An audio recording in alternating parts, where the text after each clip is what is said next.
So in this video, I intend to demonstrate why debating the Apostate Prophet or having a discussion with him on call, whatever, is a waste of time. I'm going to show you a series of clips from the debates that he has had.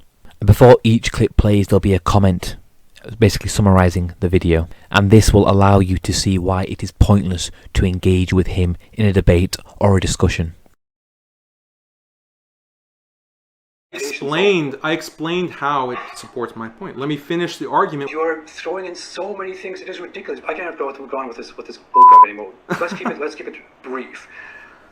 You're not making a point by bringing up lengthy references to some papers that no one will be able to look up. I tried to justify my points. I tried to bring evidence for my points. Unlike you, I don't just hand wave and say, "Oh, it doesn't make sense." I actually bring evidence and step-by-step argumentation. That's the difference between the way I argue and the way that you rant. And you're complaining about I'm bringing in too much data and evidence. Like, that's a complaint.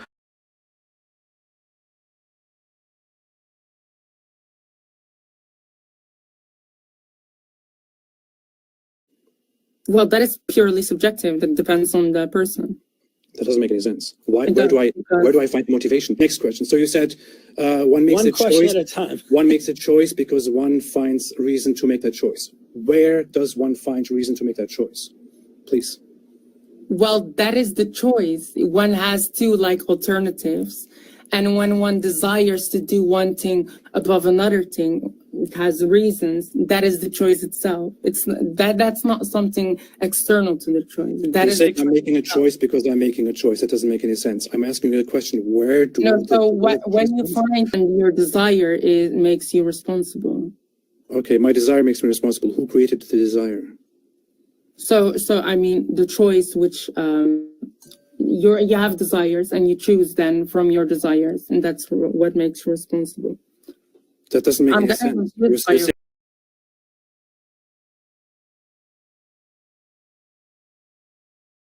Agree on whether or not a necessary being exists or is even possible, then I don't think we can really get anywhere. So that's why I think we need to define what we're actually talking about. And I mean, obviously we think a necessary being exists, right? So that's obvious, but I want to understand your perspective as far as whether you think, well, it's possible, meaning that, it could exist, or you think it's impossible, that it couldn't possibly exist, or maybe that you just don't know one way or another. I mean, those are really the only three options that I see. To be very honest, I think it is rather irrelevant to me. Okay, so I mean, the opposite of something that's necessary is something that's contingent, which means it could be another way, it could fail to exist. I mean, a common example would be something like this microphone. Do you accept that there are contingent things? Or you wouldn't even make a claim about whether or not anything is contingent or necessary? I simply do not think that it is relevant to the point at hand. I mean, you should try to engage with the conversation. Now, I'm going to try this one more time, and if it doesn't work, I'm happy to let the other people come in and we can continue on another line of thought. But are you trying to tell me right now that based on what I said, and let me explain it one more time. So something that's necessary means that it has to exist. It couldn't be otherwise. It couldn't fail to exist. Something that's contingent is the opposite of it, that it could be another way. It doesn't have to exist. Now, if you have those two categories, there's a third, which is impossible, but I don't think you're going to tell me that the pen doesn't actually exist. So let's just get rid of that. If we're dealing with necessary and necessary and contingent, which is possible, are you trying to tell me that you cannot tell me whether or not this pen right here is necessary or contingent? It is something that that I do not think about, that I do not concern myself. That's what I'm trying to tell you. Yeah. So I'm trying to understand what you mean by you can't say it's more simple. Is one more simple than five? Like, is one entity more simplistic than five entities? I don't know. It could be that that five doing everything together is simpler than one. I'm not sure. It's based on how you define simple. It's based on how you define this. As rational agents, do you agree with this proposition? As rational agents, we should always accept the best explanation for the data sets or the observations we make. Depends on how you define accept. I mean, I'm very skeptical in terms of how far we want to go with accepting a certain explanation or accepting a certain theory. Believing to be true. Again, depends. So do you accept then that you should believe in the conclusion of the Kalam argument that the universe began to exist and has a cause? I'm not sure, because I don't know how we exactly define. Here's the thing. I have mentioned it before we went live. I have actually went through I've gone through 2 streams on this channel. I've watched him through just to get an idea of who you guys are, what you're doing, and all that. So I am here for a good purpose. So I would also invite everyone to just be completely open-minded and calm and respectful. I definitely will do that from my side. This is what he posts. My ultimate mission is to take over the Kaaba, to purify it from Islamic elements, and to rightfully turn it into a temple where everyone is welcome as it should be. I think everyone will be okay with that. Can't wait.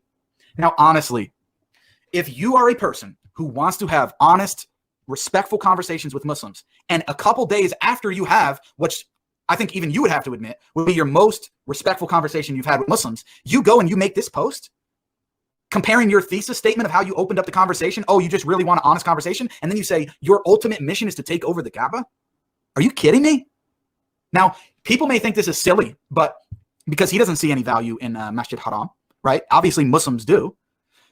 But the fact of the matter is, if you are thinking from a pragmatic perspective of wanting to have good, honest conversations with Muslims, you should never post and claim that your ultimate mission of everything is to take over the Kaaba. And obviously, I know he's kidding, okay? He's making a joke. He's making a mockery because he clearly says, I think everyone will be okay with that. Can't wait. Even though he obviously knows that Muslims wouldn't be okay with that. So he's taking a dig. He's mocking. He's playing around. He's joking. He's making fun of people.